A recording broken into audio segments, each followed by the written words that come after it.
Ciao a tutti, Salve. benvenuti. Siamo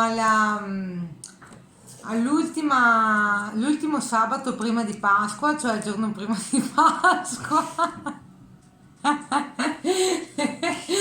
E per l'occasione abbiamo deciso di bere alla fine di una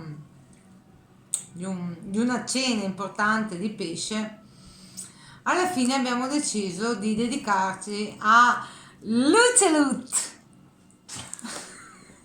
Di Buffon. Esatto, Buffon. stiamo parlando di Emilio Buffon, stiamo parlando di una garanzia di nome.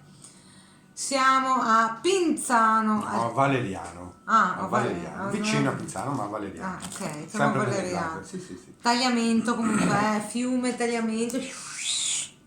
E la zona è questa.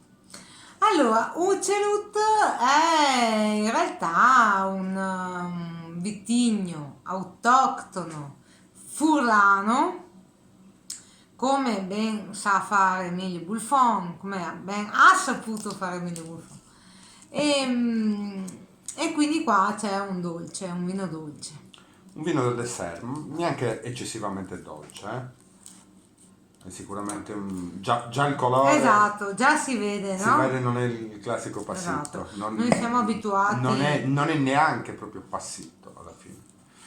Le uve non sono fatte appassire particolarmente. Sì, un giallo paglierino con riflessi verdolini, molto chiaro, molto tenue, molto delicato. Il naso sicuramente subito,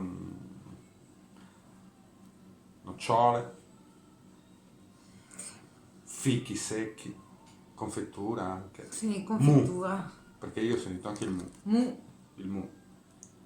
che mu, insomma, cioè. Però la bocca non ha quel dolce del classico passito. No, Sicuramente è sapido, non è perché ha una bella classico, sapidità. passito. È un vino è morbido, sapido. ha quel residuo zuccherino. È un vino da dessert, Però non è il classico.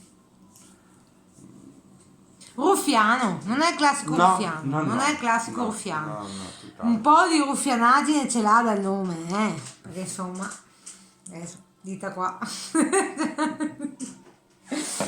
Noi l'abbiamo accompagnato a. No, per il momento ancora niente, lo stiamo No. solo assaggiando, lo accompagniamo a un In realtà qui cioccolatino. c'è un cioccolatino di Krauser, una cosa importante. Adesso con calma affrontiamo anche questo abbinamento. Siamo 7 euro in cantina con questo vino. Quindi buono. No, è un buon vino da dessert. Si presta sicuramente anche a formaggi erborinati e non solo. No. Non è necessariamente circoscritto al dessert, secondo me, questo vino. Però. Però. Bene, Domani è Pasqua, quindi quello che avanzerà, perché ne avanzerà, sì, lo berremo col la dolce della colomba, Pasqua. con la fugassa, Con le con le uova uova, il mascarpone e con tutte queste cose qua buone. e a panza Aumenta. lievita. Aumenta nel frattempo. Bene, viva buon Ucelut a tutti, statemi tutti bene nell'Ucelut, e viva e buona Pasqua. Vita. Viva!